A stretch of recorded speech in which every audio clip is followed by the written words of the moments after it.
വളരെ കൃത്യമായിട്ടുള്ള പ്രവർത്തനങ്ങളും കാര്യങ്ങളും ഒക്കെ നടന്നു. മറ്റേത് വോട്ടിങ്ങിൻ്റെ പേഴ്സൻറ്റേജിലുള്ള വ്യത്യാസം, ഏത് പഞ്ചായത്താണ്, അതിലെവിടെയാണ് കുറവുകൾ വന്നതെന്നുള്ളതിൻ്റെയൊക്കെ ബൂത്തിൻ്റെ കണക്കെടുക്കുന്നുള്ളൂ, അതിലേക്ക് എത്തിയിട്ടില്ല. അപ്പോൾ അതെന്തായാലും എടുത്തു കഴിഞ്ഞാൽ അതിനുള്ള മറുപടി കാര്യമായിട്ട് തന്നെ നിങ്ങളോട് ലീഡേഴ്സ് പറയും.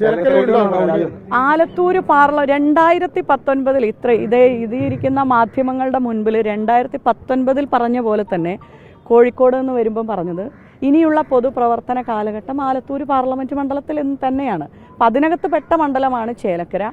വരാൻ പോകുന്ന നാളുകളിലും കോൺഗ്രസിൻ്റെ ഒരു പ്രവർത്തകയായി, UDFൻ്റെ ഒരു പ്രവർത്തകയായി ഇവിടെ തന്നെ ഉണ്ടാകും. ഈ ഭരണവിരുദ്ധ വികാരം അടക്കം ഉയർത്തിക്കാട്ടിയാണ് പ്രചാരണം നടത്തിയത്. അത് ശരിയായില്ല എന്നുള്ളതാണോ?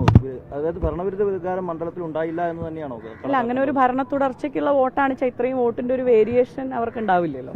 കഴിഞ്ഞ ലോക്സഭാ തെരഞ്ഞെടുപ്പിൽ 5173 ആയിരുന്നല്ലോ ഇവിടുത്തെ. അതെ അതെ. അത് പക്ഷേ അതിനേക്കാൾ കൂടി അല്ല, അതാ പറഞ്ഞത്. പക്ഷേ 2021 അസംബ്ലി തെരഞ്ഞെടുപ്പിന്റെ റിസൾട്ട് ഏകദേശം 40,000-ഓളം 40,000-ന്റെ അടുത്ത് ലീഡുണ്ട്, കറക്റ്റ് എണ്ണം.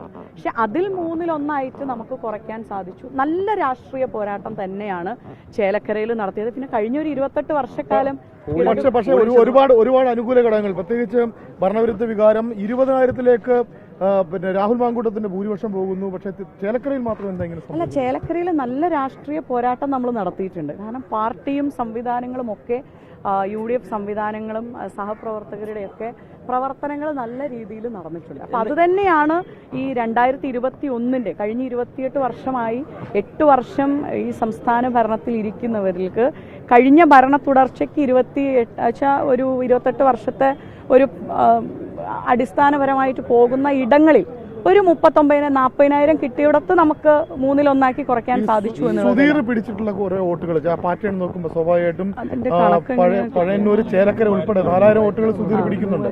അത് കോൺഗ്രസിന്റെ ഇല്ല, അതിന്റെ ബൂത്തുകളും ഇതൊന്നും ഇപ്പൊ നമുക്ക് കൗണ്ടിംഗ് സെന്ററിൽ നിന്ന് നമുക്ക് ബൂത്ത് തിരിച്ച് കിട്ടില്ലല്ലോ. പഞ്ചായത്തുകൾ തന്നെ സുധീർ പോയത് നമുക്കൊരു വലിയ തിരിച്ചടി ഉണ്ടാക്കി. ഓരോ ആളുകളുടെ സ്വാതന്ത്ര്യം